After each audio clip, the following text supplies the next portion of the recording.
Hello guys and welcome back. So guys आज का आप लोगों ने टॉपिक देख लिया होगा थंबनेल में। आज हम लोग ये पता करने वाले हैं कि असल में कोई पेशेंट अगर है तो वो गुड पेशेंट या बैड पेशेंट कैसे होता है, और जो फिजियोथेरेपिस्ट है उनके अंदर क्या क्वालिटीज़ होनी चाहिए जिसकी वजह से वो एक अच्छे फिजियोथेरेपिस्ट कहलाएं। तो आज हम इस वीडियो में यही डिस्कस करने वाले हैं। इस वीडियो को एंड तक ज़रूर देखिए।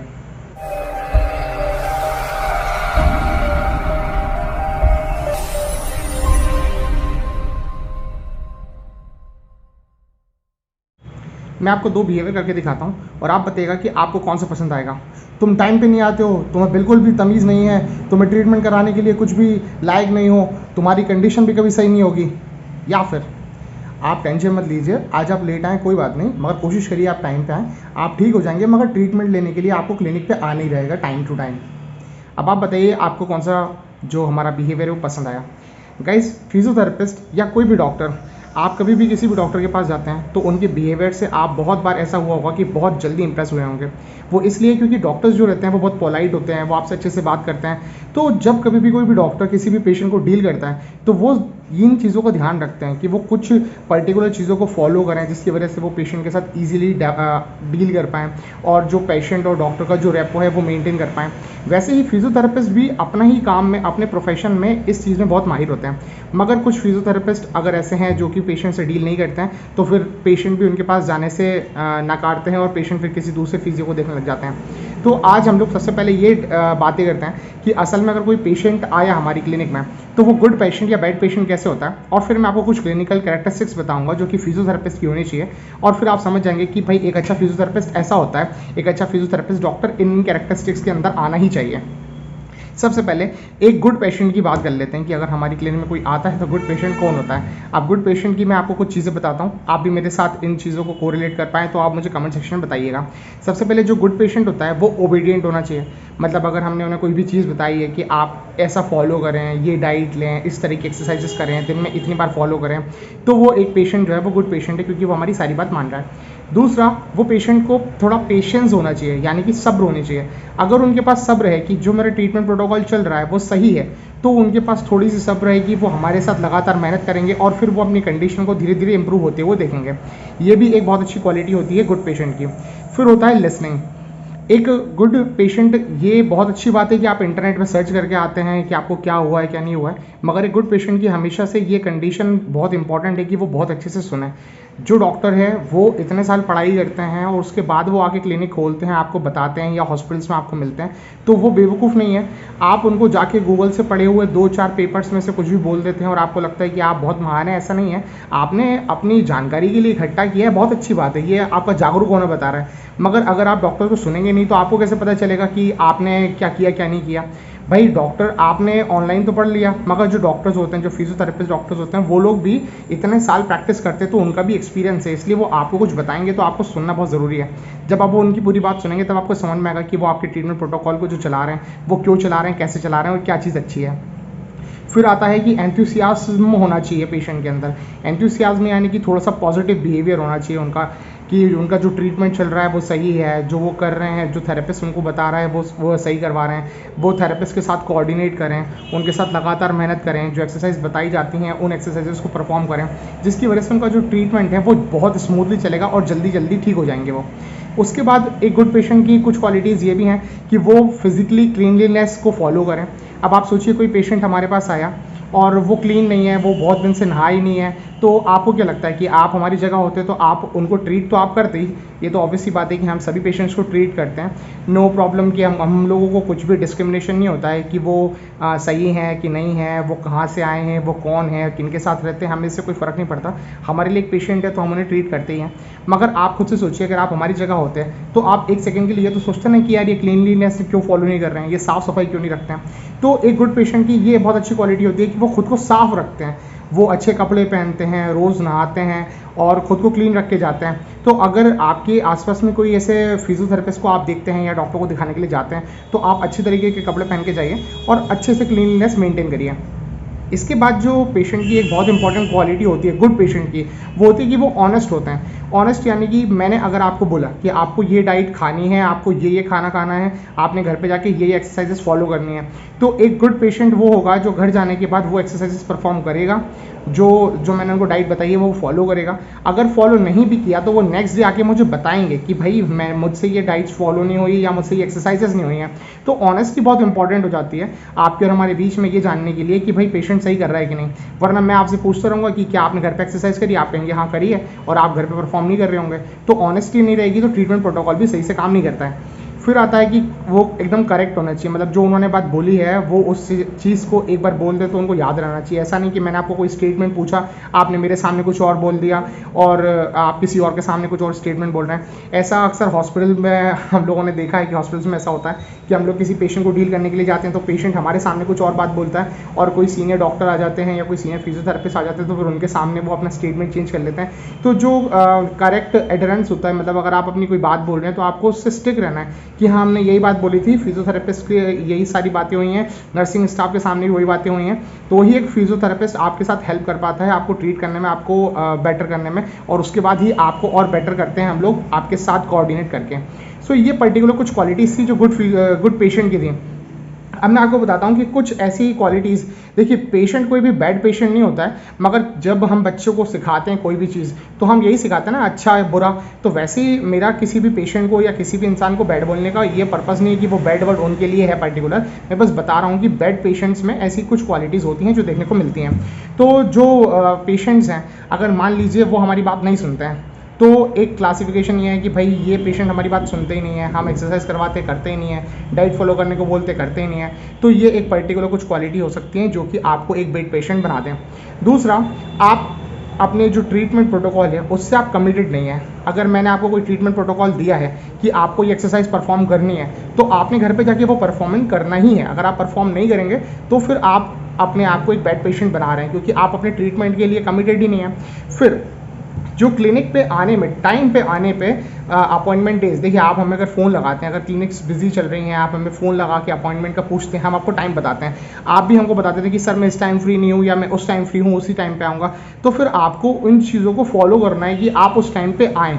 अगर आप उस टाइम पे नहीं आते हैं तो फिर ये आपको एक बैड पेशेंट बनाता है। अगर आप टाइम पे आते हैं तो आप अच्छे पेशेंट हैं, आप जो अपॉइंटमेंट डेज दी हुई हैं आप उस दिन आते हैं तो आप बहुत अच्छे पेशेंट हैं।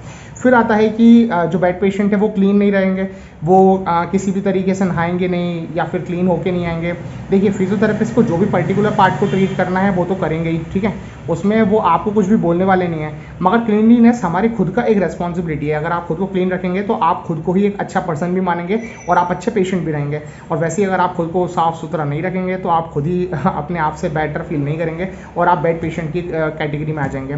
फिर जो पेशेंट रहते हैं वो ड्रेस्ड अप वेल नहीं होते हैं, मतलब अगर आप क्लिनिक में आए हैं, अब अगर आप थोड़े से ऐसे कैजुअल ड्रेसेस पहन के आए हैं जिसमें ट्रीटमेंट प्रोटोकॉल ईजी है तो ऑब्वियसली बात है कि आप गुड पेशेंट हैं। बट अगर आप ऐसी कुछ भी ड्रेस पहन के आए हैं जिसमें ट्रीटमेंट प्रोटोकॉल ईजी नहीं है, पेशेंट को थेरेपिस्ट को डील करने में प्रॉब्लम आ रही है, तो फिर वो बैड पेशेंट में आता है। तो अगर आप कोशिश करिए कि आप जो भी ड्रेस पहने वो बहुत अच्छे से क्लीन हो, साफ़ हो, और आप जब कभी भी थेरेपिस्ट के पास जाएँ या डॉक्टर को दिखाने के लिए जाएँ तो वो कभी भी आपको ट्रीटमेंट प्रोटोकॉल लेते समय वो भी कंफर्टेबल फील करें, आपके साथ आप भी कंफर्टेबल फील करें, ठीक है। फिर आता है कि जो पेशेंट होते हैं उनको, जो गुड पेशेंट होते हैं वो हमेशा पेशेंस रखते हैं। मैंने बताया था जो बैड पेशेंट्स होते हैं वो पेशेंस नहीं रखेंगे, वो कहेंगे हमारा दर्द ठीक क्यों नहीं हो रहा, हम 2 दिन से आ रहे हैं, 3 दिन से आ रहे हैं। तो ये चीज़ कभी कभी ऐसा होता है कि फिजियोथेरेपिस्ट को थोड़ा सा टाइम लगता है, मगर वो आपके सबसे पहला जो हमारा प्रोटोकॉल होता है, हमारा यही होता है कि हम सबसे पहले आपका पेन मैनेजमेंट करें, आपका जो दर्द है वो हम कम करें, ताकि हम लोग उस दर्द को हटाकर फिर हम आपको एक्सरसाइज बता सकें जो कि आपका दर्द हटाएगा। फिर होता है इम्पोलाइट। अब गुड पेशेंट है वो पोलाइटनेस से बात करेंगे डॉक्टर से, थेरेपिस्ट से, बट अगर कोई पेशेंट बैड पेशेंट है या उनका बिहेवियर ठीक नहीं है तो वो हमेशा इम्पोलाइट रहेंगे कि अरे आपने तो ऐसा बोला था, अरे आपने तो वैसा बोला था, ये नहीं किया आपने, वो नहीं किया, और वो थोड़ा सा रूड होकर बात करेंगे। तो ये एथिकल में देखिए डॉक्टर आपको कुछ बोलने वाले नहीं है, वो तो आपके साथ ट्रीटमेंट जो कर रहे हैं सही ट्रीटमेंट वो आपके साथ करते रहेंगे, मगर आपको इन चीज़ों को ध्यान रखना रहेगा कि क्या ये चीज़ें आप खुद से सोचिए क्या सही है या नहीं है। तो ये कुछ पर्टिकुलर ऐसे पॉइंट्स हैं जो कि एक पेशेंट को बैड पेशेंट की कैटेगरी में डालता है। तो गुड पेशेंट्स में और बैड पेशेंट में मैंने आपको बता दिया कि ये पर्टिकुलर ऐसे डिफरेंस होते हैं। अब आप सोचेंगे कि भाई आप तो पेशेंट के बारे में ही सोच रहे हैं, आप तो पेशेंट के बारे में ही बोल रहे हैं कि गुड पेशेंट ऐसा होता है, बैड पेशेंट ऐसा होता है, कभी आप थेरेपिस्ट के बारे में बात करिए। बिल्कुल हम थेरेपिस्ट की ही अब बात करने वाले हैं कि एक अच्छा फिजियोथेरेपिस्ट कौन होता है और क्या करता है वो, ठीक है। तो सबसे पहले तो मैं आपको ये बता दूं कि कोई भी क्लिनिकल कंडीशन, क्योंकि फिजियोथेरेपिस्ट मस्कुलोस्केलेटल सिस्टम पे काम करते हैं। तो मस्कुलोस्केलेटल सिस्टम में जो भी हमारे ट्रीटमेंट प्रोटोकॉल्स होते हैं, जो भी हमारे पास कंडीशंस आती हैं, वो जल्द से जल्द ठीक हो जाती हैं। हमारे पास ऐसा नहीं है, बहुत कुछ ऐसी कंडीशंस होती हैं जैसे पैरालिसिस हो गया या मस्कुलर डिस्ट्रॉफी हो गया, जिसमें बहुत लंबा ट्रीटमेंट चलता है, कभी कभी कुछ सालों तक भी ट्रीटमेंट चलता है। उसके अलावा अगर आप कोई भी फिजियोथेरेपिस्ट के पास जाते हैं तो फिजियोथेरेपिस्ट को यही कोशिश करनी चाहिए, और मैं फिजियोथेरेपिस्ट जितने भी हैं जो भी इस वीडियो को देखेंगे उन लोगों से भी ये रिक्वेस्ट करता हूँ कि आप कोशिश करिए कि आप जितना जल्दी हो सके पेशेंट्स को ट्रीट करिए और उनको अपनी क्लिनिक से छुट्टी दीजिए, उनको एक्सरसाइजेस घर के लिए बताइए। अगर आप अपने सिर्फ बिजनेस के लिए ये सोच रहे हैं कि हम पेशेंट को पकड़ के रखेंगे, हम इनसे पैसे लेते रहें, तो ये आपकी एथिकल प्रैक्टिस भी नहीं है और ये कोई तरीका भी नहीं है। मैं खुद की अपनी क्लिनिक में इस चीज़ को प्रैक्टिस करता हूँ कि अगर पेशेंट मेरे पास आया है तो सबसे पहले मैं उसका पेन मैनेजमेंट करूँ। पेन मैनेजमेंट हो जाने के बाद मैं उनको खुद ऑप्शन दे देता हूँ कि अगर वो आगे आना चाहते हैं लगातार तो वो आएँ, और नहीं तो मैं उनको एक्सरसाइज प्रेस्क्राइब करके घर पे ही बोलता हूँ कि आप घर पे मैनेज करके देखिए, अगर पेन आएगा तो फिर आप क्लिनिक विजिट करिएगा। एक बार पेन मैनेजमेंट हो जाए तो आप उनको घर के लिए ट्रीटमेंट बता दीजिए, एक्सरसाइज बता दीजिए, तो आप भी बहुत अच्छा काम करेंगे। बेमतलब में किसी भी पेशेंट को लंबा खींचने से कोई मतलब नहीं है। दूसरा ये कि जो गुड पेशेंट होते हैं, मैंने आपको बताया था कि वो बहुत अच्छे से हिस्ट्री और पढ़ कर आते हैं कि भाई हमारे को कंडीशन क्या है। आप किसी भी फिजियोथेरेपिस्ट के पास जाते हैं तो फिजियोथेरेपिस्ट जब आपको ट्रीट करता है, अगर आपका 1 दिन में, 2 दिन में, 3 दिन में, 1 हफ्ते में अगर आपका जो पेन है वो मैनेज नहीं हुआ है, तो फिर आपको फिजियोथेरेपिस्ट से सवाल करने का बिल्कुल हक होता है। आप पहले दिन से भी पूछ सकते हैं। अगर आप सवाल जवाब पूछेंगे और फिजियोथेरेपिस्ट अगर नॉलेजेबल है, वो हम्बल है, तो वो आपको अच्छी तरीके से बताएगा कि भाई आपकी जो कंडीशन है उसमें ऐसा होता है, ऐसा होता है, और ट्रीटमेंट में इतना टाइम लगता है। और अगर वो आपको सही तरीके से जवाब नहीं दे रहा है, इसका मतलब कि वो बस आपको ट्रीटमेंट प्रोटोकॉल दिए जा रहा है, उसको खुद को नहीं पता है कि क्या हो रहा है क्या नहीं हो रहा है। तो ये समय यही है कि आप जल्द से जल्द कोई अच्छा फिजियोथेरेपिस्ट कंसल्ट कर लें। और अगर फिजियोथेरेपिस्ट को समझ में नहीं आ रही कंडीशन कि मैंने 1 बार, 2 बार, 3 बार 3 ट्रीटमेंट दे दी है, पेशेंट का पेन नहीं जा रहा है, तो आप प्लीज़ फिर पेशेंट को अपने से नॉलेजेबल पर्सन जो भी ज़्यादा हैं, आपके जो सीनियर हैं, आपके कोई भी टीचर हैं, आप उनसे कंसल्ट कर लें या उनको रेफ़र कर दें, और फिर आप पेशेंट को ज़्यादा लंबा ना खींचें। मैं यही आपसे चाहता हूँ, यही मेरा रिक्वेस्ट है सभी फिजियोथेरेपिस्ट से कि आप पेशेंट को जितना जल्दी हो सके सही करें और छोड़ें। आप उनको बोलें कि भाई ठीक है, आप घर पे जाके एक्सरसाइज करें, घर पे जाके मैनेज करें। यही हम लोगों को फॉलो करना है, ये एथिक्स भी है और यही इंपॉर्टेंट भी हम लोगों की फील्ड को अपलिफ्ट करने के लिए। सो फिजियोथेरेपिस्ट के कुछ इंपॉर्टेंट पॉइंट्स है वो मैं बता देता हूँ। पहला कि फिजियोथेरेपिस्ट को नॉलेजेबल होना चाहिए, बिल्कुल ऑब्वियस सी बात है। अगर एक फिजियोथेरेपिस्ट अच्छा नॉलेजेबल पर्सन रहेगा तो उसको पता रहेगा कि कोई पेशेंट मेरे पास आया है, मुझे क्या चीज़ें करनी है, मुझे क्या टेस्ट लगाने हैं, मुझे कौन से स्पेशल टेस्ट परफॉर्म करना है, मुझे पैसिव मूवमेंट, एक्टिव मूवमेंट में क्या मिलने वाला है, मुझे रेंज ऑफ मोशन कैसे मिलने वाली है, पेशेंट को किस कंडीशन में कितना पेन होता है। ये सारी चीज़ें एक फिजियोथेरेपिस्ट के लिए बहुत इंपॉर्टेंट होती हैं। दूसरा कि फिजियोथेरेपिस्ट को स्मार्ट होना चाहिए। ऐसा नहीं कि नॉलेज तो है मगर अप्लाई करना नहीं आता, या हमें पता ही नहीं कि पेशेंट को क्या करना है। आपने पढ़ लिख लिया है मगर आपके पास कोई भी प्रैक्टिकल नॉलेज नहीं है, तो आपको स्मार्ट होना बहुत ज़रूरी है। फिर आता है पेशेंस। अगर गुड पेशेंट जो है उसके पास थोड़ा पेशेंस है, सब्र है, तो वैसे ही गुड फिजियोथेरेपिस्ट भी वही हैं जिनके पास पेशेंस होता है, जो पेशेंट को आराम से डील करते हैं, उनको कन्विंस करके रखते हैं और फिर उनको जल्द से जल्द ठीक करने की कोशिश करते हैं। फिर आता है कि हम्बल होना चाहिए। भाई थेरेपिस्ट के पास कोई भी पेशेंट आता है, आप ज़रूरी नहीं कि उनके ऊपर आप डांटें। अगर आप उनके बेटरमेंट के लिए उनके ऊपर थोड़ा गुस्सा करेंगे तो वो भी समझते हैं कि हाँ ये थेरेपिस्ट हमारा बेटर चाहता है। मगर अगर आप बेमतलब में गुस्सा कर रहे हैं, आप अपनी किसी और चीज़ का गुस्सा किसी और चीज़ पर उतार रहे हैं, अपने पेशेंट से तमीज़ से बात नहीं कर रहे हैं, तो ऑब्वियस सी बात है कि वो पेशेंट फिर आपके पास दूसरी बार नहीं आने वाले हैं। फिर आता है कि आपको थोड़ा पॉजिटिव होना बहुत ज़रूरी है। एक फिजियोथेरेपिस्ट अगर आप मान लीजिए किसी के पास गए और आपने 90 डिग्री तक एबडक्शन किया, फ्रोजन शोल्डर में आपने देखा कि 90 डिग्री एबडक्शन हो रहा है, एक फिजियोथेरेपिस्ट ये बोलेगा कि अरे सिर्फ 90 उठ रहा है, तो आपको लगेगा कि यार ये तो बहुत नेगेटिव आदमी है। और वहीं आप किसी और दूसरे के पास जाएंगे, वो कहेंगे अरे 90 तक तो उठ रहा है, आगे भी उठेगा। तो ऑब्वियस सी बात है कि आप पॉजिटिव वाले बंदे को ज़्यादा प्रेफरेंस देंगे क्योंकि वो आपके अंदर और बेटर देख रहा है। तो एक गुड फिजियोथेरेपिस्ट वो होना चाहिए जो हमेशा थोड़ा पॉजिटिव रहे, ताकि वो पेशेंट को डील करते समय हमेशा अपना पॉजिटिव अप्रोच के साथ आगे करे, तो ट्रीटमेंट बहुत जल्दी होता है और पेशेंट और जल्दी हील होते हैं। फिर आता है कि जो गुड फिजियोथेरेपिस्ट है वो केयरिंग होता है। ऑब्वियस सी बात है कि अगर आप किसी भी पेशेंट के साथ बात करते हैं, नर्सिंग स्टाफ के बाद सबसे ज़्यादा टाइम स्पेंड करने वाला कोई भी प्रोफेशन है तो वो फिजियोथेरेपिस्ट ही होता है, चाहे वो हॉस्पिटल स्टाफ हो, चाहे वो क्लिनिकल स्टाफ में क्लिनिक में हो। क्योंकि फिजियोथेरेपिस्ट ही फिर पेशेंट के साथ उनकी पूरी हिस्ट्री लेते हैं, उनके साथ ट्रीटमेंट प्रोटोकॉल डिस्कस करते हैं। बहुत बार ऐसा होता है कि पेशेंट्स के साथ हम लोग इतना घुल मिल जाते हैं कि जब पेशेंट सही होकर हमारे पास से जाता है तो हम लोग उनको बहुत दिन तक मिस करते हैं, या हमको कॉल करके पूछते हैं कि सर आप बढ़िया हैं। तो ये सारी चीज़ें बहुत अच्छी होती हैं, मगर ये हमारा एक केयरिंग का साइन होता है कि हम फिजियोथेरेपिस्ट किसी पेशेंट के लिए इतना केयरिंग हो जाते हैं। फिर आता है कि जो फिजियोथेरेपिस्ट है उसको रियलिस्टिक होना चाहिए।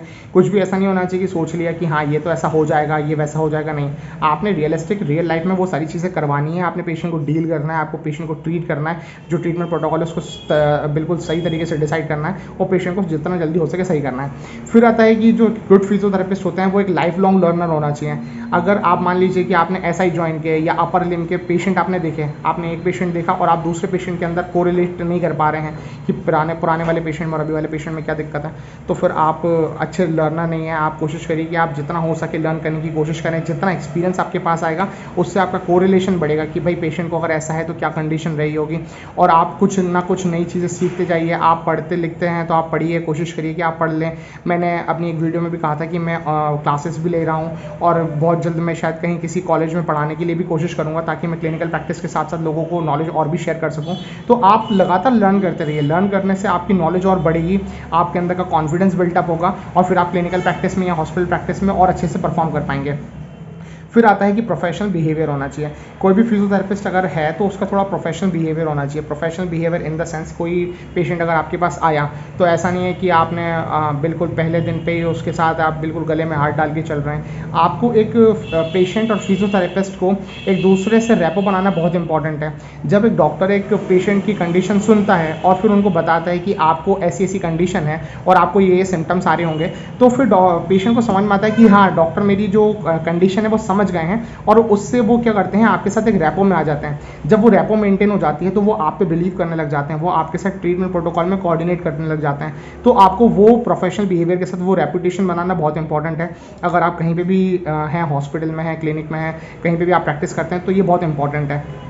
इसके साथ जो फिजियोथेरेपिस्ट होता है उनको थोड़ा फ्लेक्सिबल होना भी ज़रूरी है। अगर मान लीजिए कोई पेशेंट सेम डे पे उस अपॉइंटमेंट में नहीं आया और बाद वाली अपॉइंटमेंट में आना चाहता है और आपके पास स्लॉट है खाली, तो आप उनको दे दें। अगर पेशेंट बोल रहा है कि सर मैं आज थोड़ा सा एक्सरसाइजेस कम कर लूँ, आज मुझे ज़्यादा पेन हो रहा है, तो फिजियोथेरेपिस्ट को थोड़ा सा फ्लेक्सिबल होना चाहिए। कहीं ऐसा नहीं कि आप लगातार करवा ही रहे हैं, तो थोड़ा सा फ्लेक्सिबिलिटी होना भी बहुत इंपॉर्टेंट है फिजियोथेरेपिस्ट के लिए। फिर आता है कि वेल राउंडेड होना चाहिए। वेल राउंडेड से मेरा मतलब कि नॉलेज वाइज आपको वेल राउंडेड होना चाहिए। आपको एक्सपीरियंस अच्छा होना चाहिए, आपका हैंड्स ऑन अच्छा होना चाहिए, आपके पास नॉलेज अच्छा है तो आप वेल राउंडेड रहेंगे। तो आपको पता रहेगा कि कोई भी पेशेंट आपके पास आया, आप लोगों ने पढ़ा ही होगा, आपके टीचर्स ने आपको सिखाया होगा कि जब कभी भी कोई पेशेंट क्लिनिक के अंदर एंटर होता है, हमारा असेसमेंट तभी से चालू हो जाता है। तो हमारा ऑब्जर्वेशन जो आप लोगों ने सुना ही होगा, सब पूरा हमारा असेसमेंट ऐसी होता है, ऑब्जर्वेशन, पाल्पेशन, फिर हम पूरा चेक करते हैं, स्पेशल टेस्ट लगाते हैं, फिर डायग्नोसिस और ये सब कुछ, और फिर एंड में हम लोग आके ट्रीटमेंट डिसाइड करते हैं। तो ये सारी चीज़ें जो हैं ये हम लोगों का वेल राउंडेड हमारा जो नेचर है वो बताता है। और फिर सबसे लास्ट होता है इंटरपर्सनल स्किल्स। सो इंटरपर्सनल स्किल्स से मेरा ये कहने का मतलब है कि जब आप पेशेंट से डील करते हैं, या अगर आप किसी दूसरे हॉस्पिटल स्टाफ से डील करते हैं, या आप किसी भी प्रोफेशन से डील करते हैं, तो आपकी इंटरपर्सनल स्किल्स कैसी है, आप दूसरों से किस तरीके से बात करते हैं, आपका प्रोफेशनल स्किल्स कैसा है, आप दूसरों से कैसे कम्युनिकेट कर रहे हैं, आपका कम्युनिकेशन कैसा है, ये बहुत इंपॉर्टेंट होता है। क्योंकि जब आप किसी दूसरे हॉस्पिटल स्टाफ से या दूसरे स्टाफ के मेम्बर से, किसी और सीनियर डॉक्टर से आप अच्छी तरीके से कम्युनिकेट करके रखते हैं, तो जो नॉलेज का फ्लो होता है, उनको क्या डायग्नोसिस लगा है, उन्होंने क्या चीज़ ऑब्जर्व करी है वो चीज़, और हमने क्या चीज़ें ऑब्जर्व करी हैं, हम उसको कोरिलेट कर पाते हैं, हम लोग उसको एक दूसरे के साथ मिला पाते हैं, हम लोग पेशेंट के ट्रीटमेंट के लिए और बेटरमेंट के लिए काम कर पाते हैं। तो ये चीज़ें होना बहुत ज़रूरी हैं। अब ये कुछ पर्टिकुलर चीज़ें थी जो एक फिजियोथेरेपिस्ट के अंदर होनी चाहिए। कुछ चीज़ें मैं हमारे जो भी फिजियोथेरेपिस्ट हैं, यहाँ चाहे वो इंडिया के हों, कहीं भी बाहर हों, वो हिंदी लैंग्वेज समझते होंगे तो वो इस वीडियो को ज़रूर देखें। और मैं चाहता हूँ कि आप लोग भी ऐसे फिजियोथेरेपिस्ट जितने भी लोग हैं उन तक आप ये वीडियो ज़रूर शेयर करें, ताकि वो इस 20 मिनट या 25 मिनट की वीडियो जो भी होगी ये बहुत इंपॉर्टेंट है, और मैं चाहता हूँ कि लोग इस चीज़ को समझें। एक अच्छे फिजियोथेरेपिस्ट अगर आपको बनना है, अगर हमको हमारी फिजियोथेरेपी फील्ड को अच्छे से उठाना है, फिजिशियंस के बाद पेशेंट जाता है और वो उनको मेडिकेशन प्रिस्क्राइब करते हैं और फिर बोलते हैं कि 2 या 3 दिन बाद आना। वैसे ही हम लोगों को भी हमारा जो ट्रीटमेंट प्रोटोकॉल है उसको क्विक करने की बहुत ज़रूरत है। मैं मानता हूँ कि एकदम से हम लोग ट्रीटमेंट प्रोटोकॉल को बहुत जल्दी नहीं करते हैं, मगर आप कोशिश करिए कि आप 3 दिन के अंदर, मैक्सिमम 3 दिन के अंदर आप पेशेंट का पेन कंट्रोल लेकर आ जाएँ। मोस्टली जितनी कंडीशंस होंगी आप कुछ भी फिजियोथेरेपिस्ट में उठा के देख लीजिए, कुछ पर्टिकुलर पीडियाट्रिक कंडीशन या न्यूरोलॉजिकल कंडीशंस होंगी या मस्कुलर डिस्ट्रॉफी या ऐसी कुछ कंडीशन होंगी जिसके अंदर ट्रीटमेंट प्रोटोकॉल बहुत लंबा चलता होगा। मगर इसके अलावा मोस्टली फिजियोथेरेपी की कंडीशन बहुत जल्दी ट्रीट हो जाती हैं, बहुत जल्दी आप उनको हैंडल कर सकते हैं, ध्यान रख सकते हैं। तो आप ये कोशिश करिए कि जितना जल्दी हो आप पेशेंट को ट्रीट करिए और जितना जल्दी हो उनको आप क्लिनिक से हटाकर उनके घर पे उनको एक्सरसाइज करने को बोलिए। इस चीज़ से हम लोगों का जो रेप्यूटेशन है वो पेशेंट्स में और जो जनरल पॉपुलेशन है उसमें बढ़ेगा। आप कोशिश करिए कि आप पेशेंट्स के साथ इतना अच्छा रेपो बनाएं कि आप जब उनको एक्सरसाइज घर पे परफॉर्म करने को बोलते हैं तो पेशेंट घर पे परफॉर्म करें। आप उनको फॉलोअप के लिए 3 दिन के बाद फिर उनको बोल दीजिए कि आप 3 दिन घर पे मैनेज करिए, आप फिर मुझे 1 हफ्ते के बाद आके दिखाइए। आप 1 हफ्ते के बाद पता आपको चली जाएगा कि भाई पेशेंट अगर नहीं आए हैं तो मतलब कि वो सही हो गए। आप एक टेलीफोनिक कन्वर्सेशन में उनसे पूछ लें कि वो कैसे हैं, बढ़िया हैं। ये सारी चीज़ें हमें फॉलो करने में हमारा जो गुड प्रैक्टिस है उसमें आएगी और हम लोगों को फ्यूचर में भी बहुत हेल्पफुल रहेगी, क्योंकि हम लोग पेशेंट को बेमतलब खींच के या उनसे पैसे खींचने की कोशिश नहीं कर रहे हैं। मेरा कोई मोटिव नहीं रहता है। मेरी खुद की क्लिनिक में जितने मुझसे आज तक पेशेंट मिले हैं मैंने उन सभी को ये चीज़ कही है कि मैं आपको जितना जल्दी होगा मैं 3 दिन कोशिश करूंगा कि आपको ट्रीट करूं। अगर आप मुझे लगेगा कि यार ये ट्रीटमेंट प्रोटोकॉल सही नहीं है या मैं आपकी कंडीशन नहीं समझ पा रहा हूं तो मैं आपको रेफर करूंगा, किसी दूसरे मुझसे और अच्छे डॉक्टर के पास भेजूंगा ताकि आप फिर उनके पास जाके जितना जल्दी हो सके सही हो। तो ये पर्टिकुलर कुछ चीज़ें हैं। फिजियोथेरेपिस्ट जितने भी मेरे जूनियर्स हैं, सीनियर्स हैं, जो भी और भी स्टाफ हैं, कहीं पे भी हॉस्पिटल में हैं, आप पूरे वर्ल्ड में कहीं पे भी काम कर रहे हैं, अगर आप तक ये वीडियो पहुंची और अगर आप ये सुन रहे हैं तो आप प्लीज़ इस चीज़ का ध्यान रखिए कि जितना जल्दी हो सके हम लोग उतना जल्दी करें। स्पोर्ट्स में भी आप देखेंगे, क्योंकि मेरा MSc in sports and exercise science and medicine है, तो स्पोर्ट्स में भी बहुत बार ऐसा होता है कि रिहेबिलिटेशन जो पार्ट होता है वो कुछ वीक्स का ही होता है। वीक्स के बाद वो रिहेबिलिटेशन के बाद वो पेशेंट जो एथलीट होते हैं वो हमारे पास से चले जाते हैं। तो आपको यही कोशिश करना है कि जितना जल्दी हो पेशेंट ट्रीट हो और जितना जल्दी हो आप उनको घर पर एक्सरसाइज करने को बोलिए, घर पर ही मैनेज करने को बोलिए। यही चीज़ें हम में और दूसरों में डिफरेंस बनाएंगी और यही चीज़ें फिर हमारे जो प्रोफेशन है एज अ होल फिजियोथेरेपी, इस प्रोफेशन को अपलिफ्ट करेगी, इस प्रोफेशन को ऊपर उठाएगी। इसके साथ साथ मेरा कुछ जूनियर से ये और रिक्वेस्ट है, जो भी कुछ जूनियर्स हैं मेरे पास, 1-2 और भी स्टूडेंट्स ऐसे आए हैं जिन लोग फर्स्ट ईयर या सेकंड ईयर में ही हैं, जिनका नॉलेज अभी तक कंप्लीट नहीं है और वो लोग सोचते हैं कि हम प्रैक्टिस करना चालू करते हैं। देखिए, प्रैक्टिस करने में कोई प्रॉब्लम नहीं है, प्रैक्टिस तो आप करना सीखेंगे, मगर आपको सिर्फ काम करना नहीं सीखना है। फिजियोथेरेपी मशीन चलाना नहीं है। फिजियोथेरेपी में अगर मैं आपको मशीन, आज आप मेरी क्लिनिक में आएंगे, मैं आज आपको मशीन चलाना सिखा दूंगा, मगर फिजियोथेरेपी मशीन चलाना थोड़ी ना है। आपको मशीन चलाना नहीं सीखना है, आपने ये सीखना है कि असेसमेंट कैसे बनेगा। तो फर्स्ट सेकंड ईयर के बाद जब हम थर्ड ईयर में आते हैं तो हमको जैसे हमारे जो चारों सब्जेक्ट्स होते हैं, PT neuro, PT ortho, PT cardio, PT sports, तो हम उसमें ये सीखते हैं कि हम लोगों को असेसमेंट में क्या बनाना है, कौन सी कंडीशन में हम लोगों को कितना, कौन से वीक में क्या प्रोटोकॉल सेट करना है। तो आपको वो सीखना बहुत ज़रूरी है। अगर आप असेसमेंट प्रॉपरली सीख जाएंगे तो फिर आपको आगे बहुत काम आने वाला है, क्योंकि असेसमेंट अगर आपको आता है तो आप ट्रीटमेंट कर लेंगे पेशेंट का। अब अगर आप मेरे पास फर्स्ट ईयर से आ जाएंगे और मैं आपको सारी मशीनें चलाना सिखा दूंगा तो आपको मशीन लगाना तो आ गई है, मगर फ्यूचर में अगर कोई भी पेशेंट आपके पास आएगा तो आप पर्टिकुलरली डील ही नहीं कर पाएंगे, क्योंकि आपको पता ही नहीं है कि पेशेंट की प्रॉब्लम क्या है। तो आपके पास जो मैंने चीज़ें बताई, नॉलेजेबल, स्मार्ट, पेशेंस, ये सारी चीज़ें गुड फिजियोथेरेपिस्ट की ये होना बहुत ज़रूरी है।